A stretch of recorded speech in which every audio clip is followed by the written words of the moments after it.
নমস্কার, আমি দীপ্তকার। তোমরা দেখছো আমার ইউটিউব চ্যানেল। তো কালকে কয়েকটা খবর একটু ঝটপট দেখে নেওয়া যাক। তার মধ্যে প্রথম যে খবরটা আছে সেটা হচ্ছে মালদার যে বাবলা সরকার, যে সেখানকার তৃণমূল কাউন্সিলর ছিলেন, তাকে যে খুন করা হয়েছিল তার পেছনে কে আছে সেটা কিন্তু পুলিশ বের করে ফেলেছে। সেখানকারই তৃণমূল টাউন সভাপতি নরেন্দ্রনাথ তিওয়ারি ওরফে নন্দু, তাকে কিন্তু পুলিশ 21 ঘন্টা জেরা করার পর গ্রেপ্তার করে এবং জানা যায় যে তিনি নাকি সুপারি দিয়েছিলেন স্বপন বলে কাউকে, এবং সুপারির যে মূল্যটা ধার্য করা হয়েছিল সেটা কিন্তু 50 লাখ টাকা। ফের বাধা দিল বিজিবি, কাঁটাতারের বেড়া দেওয়ার কাজ বন্ধ সুখদেবপুরে। তো আমি কালকে একটা খবর করেছিলাম যেখানে দেখা গিয়েছিল যে বিজেপির পক্ষ থেকে বিএসএফ কে কাঁটাতারের বেড়া দিতে বাধা দিয়েছিল বিজেপি।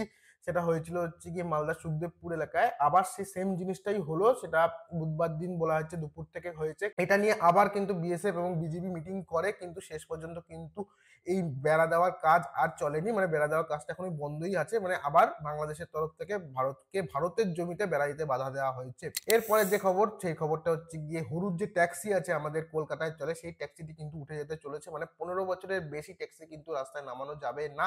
আর এই নিয়ে কিন্তু সমস্যায় পড়েছে যে হলুদ ট্যাক্সি যারা চালায় তারা বলছে যে অলরেডি কিন্তু এই করোনার জন্য অনেক বছর তারা গাড়ি চালাতে পারেনি, তাই ফলে তাদের একটা ক্ষতি হয়েছে। তো তারা মুখ্যমন্ত্রীর কাছে আবেদন করেছে যে এই 15 বছরটা যাতে 20 বছর করা হয়। আর এই আবেদনটা কিন্তু করছে বাম আমলের যে পরিবহন শ্রমিক সংগঠন আছে, তারাই কিন্তু মমতা ব্যানার্জির কাছে চলেছে। এবং মমতা ব্যানার্জির সরকার মানে পরিবহন মন্ত্রী যে স্নেহাশিস চৌধুরী, তিনিও আশ্বাস দিয়েছেন যে তাদের পক্ষ থেকেও যতটা পারা যায় ততটা করা হবে। তো এখন দেখার যে এই 15 বছর পর কি এই গাড়িগুলি তুলে নিতে হবে নাকি সেটাকে 20 বছর পর্যন্ত এক্সটেন্ড করবে, এখন সেটাই দেখার। এরপরের খবরটা হচ্ছে গিয়ে অন্ধ্রপ্রদেশের, যেখানে তিরুপতি মন্দিরে পদপিষ্ট হয়ে মৃত্যু হয়েছে 6 পুণ্যার্থীর। এখানে বলা হয়েছে যে বুধবার তিরুমালার ভেঙ্কটেশ্বর মন্দিরে বৈকুণ্ঠ দ্বার দর্শনের জন্য বিষ্ণু নিবাসনের টোকেন বিলি হচ্ছিল। ভিড় জমিয়েছিল কয়েক হাজার মানুষ। হঠাৎ টোকেন সংগ্রহের জন্য হুড়োহুড়ি শুরু হয়। এর ফলেই এই দুর্ঘটনায় জখমদের রুইয়া হাসপাতালে ভর্তি করা হয়েছে। এই দুর্ঘটনার গভীর শোক প্রকাশ করেছেন রাজ্যের যে মুখ্যমন্ত্রী আছেন চন্দ্রবাবু নাইডু।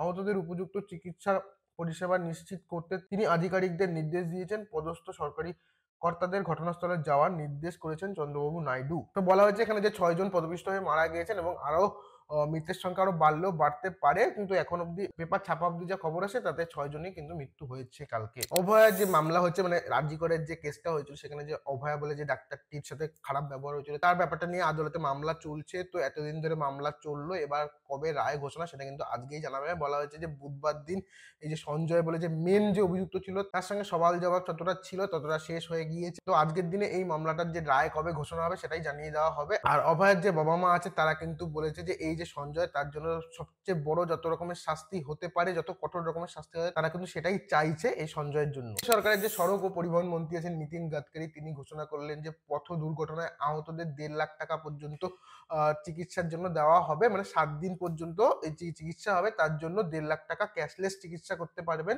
কোনো সরকারি হাসপাতাল থেকেই অবশ্য হবে। এটা আমি পুরোটা জানি না। তো আর যারা মৃত হবেন, যারা মারা যাবেন, তাদের নাকি 2 লাখ টাকা করে দেওয়া হবে। আর এটার জন্য কিন্তু 24 ঘন্টার মধ্যে পুলিশে রিপোর্ট করতে হবে বলে বলা হয়েছে। এবার 1.5 লাখ টাকা পাওয়া যাবে বলে যেভাবে অ্যাক্সিডেন্ট করে নাও তোমরা, সেটা কিন্তু উচিত না। আর নীতিন গডকরি এই ঘোষণা করার সময় কিন্তু আরেকটা পরিসংখ্যান তুলে ধরেছেন যে লাস্ট 2024-এ কিন্তু এই সড়ক দুর্ঘটনায় মারা গিয়েছে প্রায় 1,80,000। তার মধ্যে বলা যায় 30,000 মানুষ হেলমেট না পরার জন্য মারা গিয়েছে। স্কুলে যাওয়ার সময় বাচ্চাদের পারাপার করার জন্য উপযুক্ত রাস্তা না থাকায় কিন্তু 10,000 শিশুরও মৃত্যু হয়েছে। তো সেই সব দিক দিয়ে দেখতে গিয়ে কিন্তু কেন্দ্রীয় সরকারের পক্ষ থেকে এই উদ্যোগটা নেওয়া হয়েছে যে পথ দুর্ঘটনায় আহতদের 1.5 লাখ টাকা এবং যারা মারা যাবে তাদের নাকি 2 লাখ টাকা করে দেওয়া হবে। আর সেক্ষেত্রে 24 ঘন্টার মধ্যে পুলিশে রিপোর্ট করতে হবে, তাহলেই কিন্তু এই যে ক্যাশলেস বে পদ্ধতিতে সুবিধাটা সেটা পাবে মানুষ। আন্দামানের যে আদিবাসী আছে জারোয়া, তারা কিন্তু এতদিন এই যে আমাদের ভোট ব্যবস্থাটা আছে তাতে কিন্তু অংশগ্রহণ করতো না। তাদের এখানে বলা হয়েছে আন্দামানে 400 জন, কিন্তু 400 জনের মতোই আর কি আদিবাসী আছেন, জারোয়া আদিবাসী।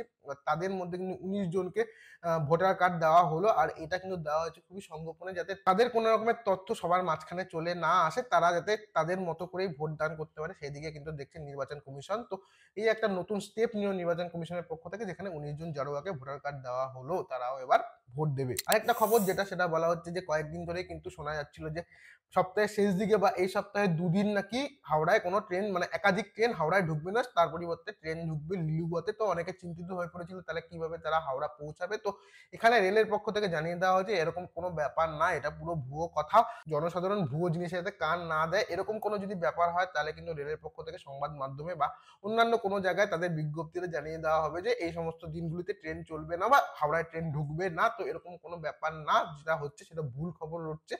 তো মানুষকে সজাগ হতে বলছে, ভুল খবরে কান দিতে না বলছে, তারা যেমন যাতায়াত করে তেমনই যাতে যাতায়াত করে, সেই ব্যাপারে কিন্তু রেলের কর্তৃপক্ষরা বলে আসছে। তো কোনো রকমের রেল বন্ধ না, তোমরা যারা যাতায়াত করছো হাওড়া লাইনে তারা কিন্তু নিয়মিতভাবে যেভাবে যাতায়াত করো সেভাবে যাতায়াত করতে পারো, এরকমই জানিয়েছে রেল কর্তৃপক্ষ। তো এই ছিল কয়েকটা কালকের খবর যেটা ঝটপট আমি জানিয়ে দিলাম। এরপরে আসছি বড় যে খবরগুলো আছে সেগুলো নিয়ে। তো আপাতত এই ভিডিওটা এখানেই শেষ করছি। ভিডিওটা তোমাদের কেমন লাগলো জানাতে পারো। ভিডিওটা যদি ভালো লাগে থাকে তাহলে প্লিজ তাহলে লাইক করতে পারো, ভিডিওটাকে শেয়ার করতে পারো। আর আমার চ্যানেলে যদি নতুন হয়ে থাকো তাহলে প্লিজ আমার চ্যানেলটাকে সাবস্ক্রাইব করে দাও। দেখা হচ্ছে পরের আবার অন্য কোনো একটা ভিডিওতে। ততক্ষণ সবাই ভালো থাকো, সুস্থ থাকো, টাটা।